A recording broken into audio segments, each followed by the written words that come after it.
Me llamo Gabriel, y si hoy te cuento esto no es para que me tengas lástima. Es porque hay cosas que no se explican con médicos, ni con religión, ni con lógica, pero pasan.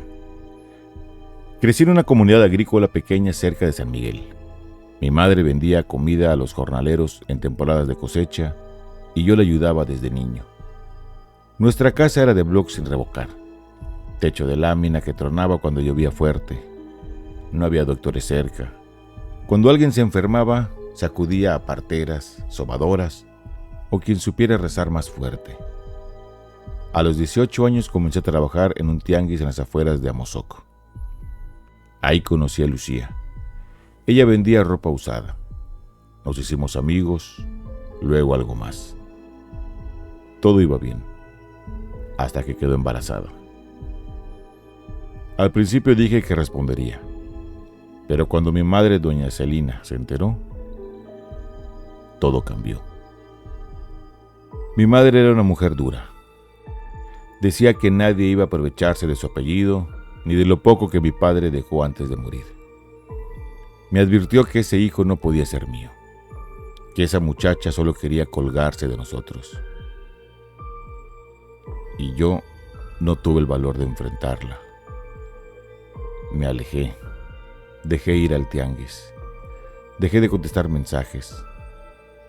Y aunque nunca lo dije en voz alta, permití que mi madre manejara la situación.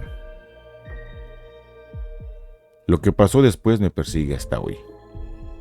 Lucía empezó a enfermarse, mareos, náuseas insoportables, dolores de cabeza.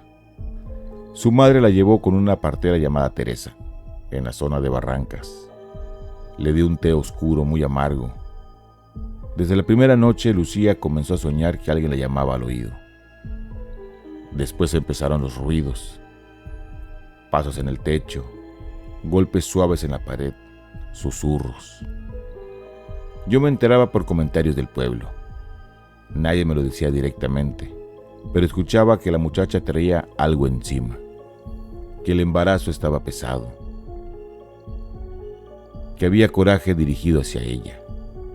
Y un día alguien me dijo algo que me heló la sangre. Habían visto a mi madre entrando a la casa de una mujer que hacía trabajos fuertes. Nunca le pregunté nada, nunca tuve el valor. Cuando el bebé tenía 6 meses en el vientre, Lucía sufrió un sangrado fuerte, casi lo pierde. Esa noche, según su madre, la casa se llenó de un frío extraño, como si alguien hubiera abierto la puerta. El parto fue prematuro, sin hospital, sin ambulancia, solo tierra, agua caliente y la partera. El niño nació atravesado, no lloró al salir. Por segundos pensaron que estaba muerto, pero respiró, débil, morado, pequeño. Lo llamaron Mateo, y desde los primeros días comenzaron las marcas. Rasguños en las piernas, arañazos en la barriga, cortes superficiales que nadie sabía explicar. No había animales en la casa, no había objetos filosos cerca. Lucía y su madre empezaron a moverse de pueblo en pueblo.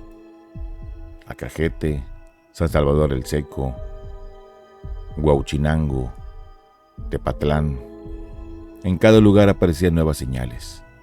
Marcas como dedos apretando el brazo del niño, una mancha roja en el pecho, como quemadura. Sombras en la madrugada. Una mujer vestida de negro preguntando por una joven con un bebé. Yo supe que habían huido cuando ya no las encontré en Amozoc. Y por primera vez entendí que quizás el miedo no era superstición. Años después, por medio de un conocido, supe que estaban trabajando en una hacienda en Veracruz. No fui a buscarlos, pero tampoco dejé de pensar en eso. El niño seguía vivo. Eso era lo único que importaba. En la hacienda conocieron a un hombre llamado Rafael, que empezó a ayudarlas. Mateos creció.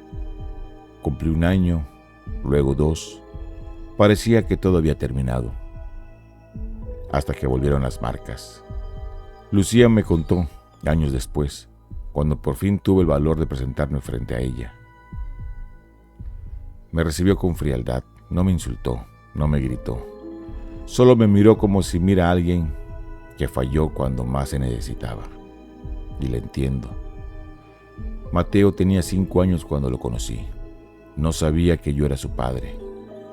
Lo vi correr entre los surcos del campo, fuerte, sano, riéndose. No parecía un niño que había sobrevivido a noches de sombras y dedos invisibles. Lucía me dijo que todavía resuena en mi cabeza. No sé si fue brujería, no sé si fue odio, pero alguien quiso que mi hijo no naciera. Y no necesitó decir el nombre de mi madre. Mi madre murió sin que yo la enfrentara, sin que yo le preguntara si fue cierto, sin que yo supiera si realmente buscó hacer daño o si todo fue coincidencia y miedo. Mateo fue bautizado en una capilla pequeña en la sierra. Después de eso, las marcas desaparecieron. No hubo más sombras, no hubo más ruidos. Hoy Mateo tiene 9 años, sano, fuerte, inteligente. Él no sabe la historia completa y no sé si algún día deba contársela. A veces, cuando lo veo dormir, me pregunto si todo fue producto del miedo, de la culpa, de la sugestión de un pueblo que cree en las cosas oscuras. Pero luego recuerdo algo. La primera vez que fui a verlo a la hacienda, cuando todavía no sabía que yo era su padre, Mateo me miró fijamente y me dijo: «Tú estabas en los sueños de mi mamá». Realmente nunca supe qué quiso decir. Nunca se lo pregunté. Y desde entonces hay noches en que me despierto con la sensación de que alguien está parado junto a mi cama, observando. No he vuelto a escuchar pasos en el techo. No he vuelto a ver sombras. Pero tampoco he vuelto a sentirme completamente tranquilo. ¿Fue sugestión? ¿Fue odio convertido en algo más? ¿Fue culpa? ¿O hay cosas que simplemente no entendemos?